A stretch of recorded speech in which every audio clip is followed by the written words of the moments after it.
अभी जो बात गृहमंत्री ने बताया, जैसे कि जेपी नड्डा जी का कार्यकाल जो है 1 वर्ष के लिए, 1.5 वर्ष के लिए बढ़ा दिया गया है, अगले लोकसभा के चुनाव उनके नेतृत्व में ही लड़े जाएंगे।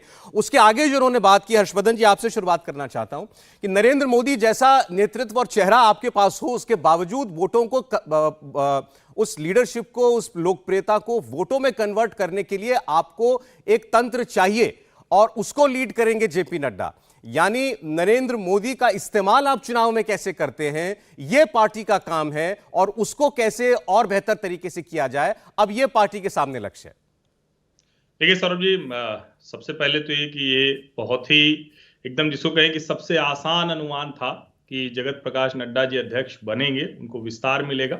और जो अभी देवेंद्र जी ने बहुत अच्छे से समझाया कि ये भी चुनाव नहीं है, चुनाव तो जब तक सभी राज्यों में और उस तरह से नहीं आएगा तब तक वो नहीं होंगे, लेकिन ये विस्तार है। और ये विस्तार और भारतीय जनता पार्टी का चुनावी विस्तार, ये दोनों जुड़ा हुआ है। 9 राज्यों का ये विधानसभा चुनाव, और इस वक्त कोई नया अध्यक्ष आता, और चूंकि जेपी नड्डा की बहुत सी चीजें हम लोग चर्चा करते हैं, कभी कभी आलोचना भी होती है कि अध्यक्ष के तौर पर उतने थोड़ा सा। बिजनेस लोन के लिए बैंक गए तो बिजनेस प्लान दिखाइए करके पूछते हैं। बिजनेस प्लान कैसे करना है, इसे प्रैक्टिकली सीखना है तो फ्रीडम ऐप को अभी डाउनलोड करें। आक्रामक नहीं रहते, थोड़ा दबाव नहीं बनाते, उनके लोग कितने हैं। लेकिन दूसरा उसका पक्ष जो है, जो भारतीय जनता पार्टी और संगठन के लिहाज से बड़ा महत्वपूर्ण है, जेपी नड्डा उन नेताओं में से हैं भारतीय जनता पार्टी के जो विद्यार्थी परिषद से आए, युवा मोर्चा के रास्ते पहुंचे, जो नरेंद्र मोदी के लंबे समय से विश्वस्त हैं, भरोसेमंद हैं, जिनको देश में हर जगह पर कार्यकर्ता जानते हैं। और जो सबसे अच्छी बात है कि जेपी नड्डा संगठन की लाइन से अलग अपना चेहरा चमकाने के लिए बहुत प्रयासरत नहीं रहते हैं। अभी की स्थिति में भारतीय जनता पार्टी को कोई ऐसा नेता नहीं चाहिए था, अध्यक्ष नहीं चाहिए था, जो अपनी लाइन खींचने में ऊर्जा लगाता। अभी ऊर्जा किस बात की लगनी थी कि नरेंद्र मोदी जिस जगह खड़े हैं, जो चेहरा लेकर खड़े हैं, जो ब्रांडिंग है, उस ब्रांडिंग को आप बहुत अच्छे से पेश करें। जेपी नड्डा सबसे मुफीद व्यक्ति थे, इसलिए मेरा यह मानना है कि भाजपा के लिहाज से, संगठन के लिहाज से यह चयन सबसे उपयुक्त है। और विशेष करके राज्यों में किसी तरह की गड़बड़ न हो। कहा जाता है कि जब संगठन की बात होगी तो वो राज्यों में भी उसी तरह से देखा जाएगा, और इसलिए राज्यों में भी कोई गड़बड़ न हो तो जेपी नड्डा एक उदाहरण के तौर पर भी दिखते हैं। और अभी पार्टी के अंदर जो बैठक चल रही है उसके बारे में जो जानकारी गृहमंत्री दे रहे थे, उसमें उन्होंने बहुत सारे राज्यों का जिक्र करते हुए कहा कि हमारा लक्ष्य ये है कि 2019 से बड़े बहुमत के साथ हमें लौटना है 2024 में। एक बड़ी लकीर खींचनी है। अब जो पार्टी 303 सीट जीती हो 2019 में, वो उससे आगे की बात कर रही है। आप बीजेपी के नेताओं से बात करें तो वो बड़े सहज तरीके से कहते हैं कि हमारा लक्ष्य 325, 350, हम इस टारगेट को अचीव करने के लिए इस बार चुनाव में उस तैयारी के साथ जा रहे हैं। संजीव श्रीवास्तव जी, बड़े राज्यों का उन्होंने जिक्र किया। उन्होंने कहा जेपी नड्डा के नेतृत्व में हमने बिहार में चुनाव लड़ा, बिहार में हमारा स्ट्राइक रेट बहुत अच्छा रहा, महाराष्ट्र में हमने सबसे बेहतर प्रदर्शन किया, यूपी, हरियाणा, उत्तराखंड, गुजरात, तमाम उन्होंने राज्यों का जिक्र किया।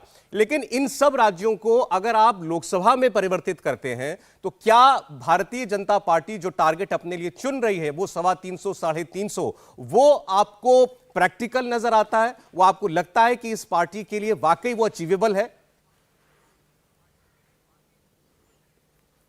संजीव।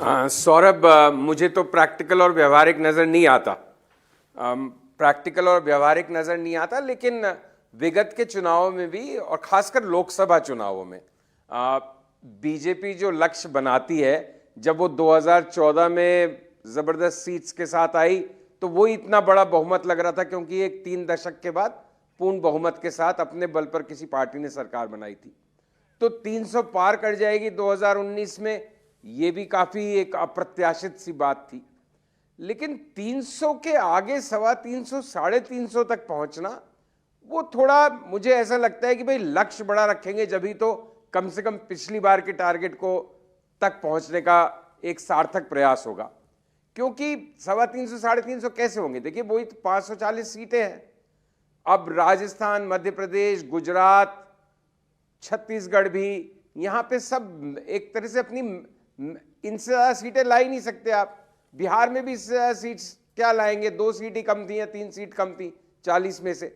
यूपी में इतना जबरदस्त बहुमत था तो क्या आप 100% सीट ले आएंगे यूपी में? और दक्षिण में क्या पार्टी का उस तरह से फैलाव होगा?